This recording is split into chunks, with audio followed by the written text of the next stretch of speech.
Pharmacy course में admission लेने का सफर शुरू करके सही कॉलेज चुनने का सही तरीका अपनाना सबसे महत्वपूर्ण है। 12वीं कक्षा के अंकों के अलावा आपको कुछ महत्वपूर्ण बातों का ध्यान रखना होगा। पहला कदम है आपकी मार्क्स की आवश्यकता। यदि आप बी फार्मा में दाखिला लेना चाहते हैं तो आपको 50-60% अंक की आवश्यकता होगी। प्रसिद्ध कॉलेज जैसे एनआईपर और जामिया हमदर्द में दाखिले के लिए 50% या उससे अधिक अंक भी मांगे जा सकते हैं। डी फार्मा के लिए मानक 45-50% अंक की अपेक्षा होती है।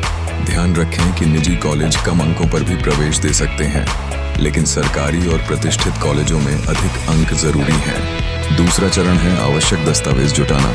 फार्मेसी कोर्स में प्रवेश के लिए आपके पास मूल और फोटोकॉपी में 10वीं और 12वीं की मार्कशीट और सर्टिफिकेट होना चाहिए।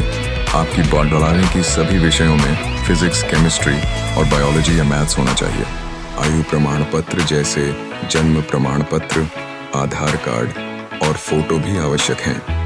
यदि आप SC, ST हैं, OBC के तहत आवेदन कर रहे हैं तो श्रेणी प्रमाण पत्र भी शामिल करें। अगर आप राज्य स्तर पर दाखिला लेना चाहते हैं तो डोमिसाइल सर्टिफिकेट की भी जरूरत होगी। साथ ही एंट्रेंस एग्जाम का स्कोर कार्ड भी आवश्यक हो सकता है। एडमिशन प्रक्रिया के पीछे आपकी तैयारी और सही योजना होनी चाहिए। कुछ प्राइवेट कॉलेज सीधे 12वीं के अंकों के आधार पर एडमिशन देते हैं, जबकि अन्य महत्वपूर्ण एंट्रेंस एग्जाम जैसे GPAT और राज्य स्तर के एंट्रेंस एग्जाम का आयोजन करते हैं। इसके अलावा जब आप अच्छी संस्थानों की तलाश कर रहे हैं तो सरकारी कॉलेज जैसे एनआईपर, PHU और PU चंडीगढ़ को प्राथमिकता दें। प्राइवेट कॉलेज जैसे मैनेपल, जामिया हमदर्द और LPU भी अच्छे विकल्प हैं। बस ध्यान रखें कि ये college pharmacy council of India PCI से मान्यता प्राप्त हों। अगर आप किसी विशेष राज्य या कॉलेज को लक्षित कर रहे हैं तो उसकी एडमिशन जानकारी अलग से चेक करना न भूलें। फार्मेसी कोर्स पूरा करने के बाद आपकी सैलरी योग्यता, अनुभव और जॉब प्रोफाइल पर निर्भर करेगी।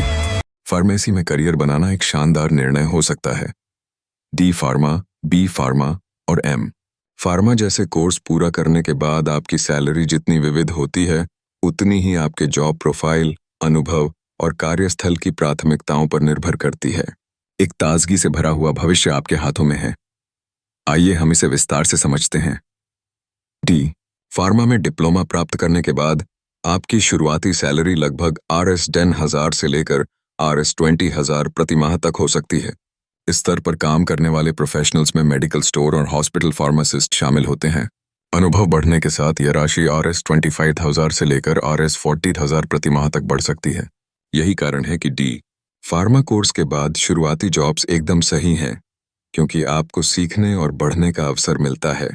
जब B फार्मा करने की बात आती है तो फ्रेशर्स की सैलरी Rs15,000 से Rs30,000 पर शुरू होती है।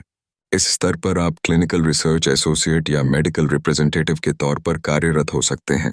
अनुभव के साथ 3 से 5 वर्षों में सैलरी Rs40,000 से Rs70,000 तक पहुंच सकती है।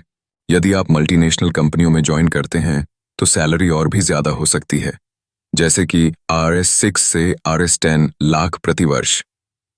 M फार्मा करने के बाद आपकी सैलरी Rs25,000 से Rs50,000 प्रति महीने के बीच हो सकती है।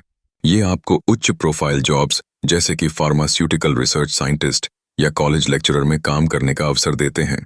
अनुभव बढ़ने पर 5 साल बाद आप Rs8 से Rs15 लाख प्रति वर्ष कमा सकते हैं, विशेषकर विदेशों में।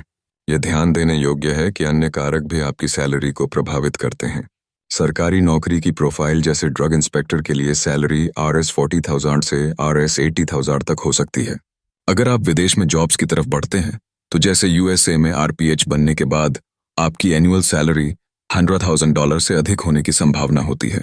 अपने मेडिकल स्टोर या फार्मा कंसल्टेंसी का व्यवसाय शुरू करने पर आपकी कमाई Rs50,000 से Rs2,000 प्लस प्रति माह हो सकती है।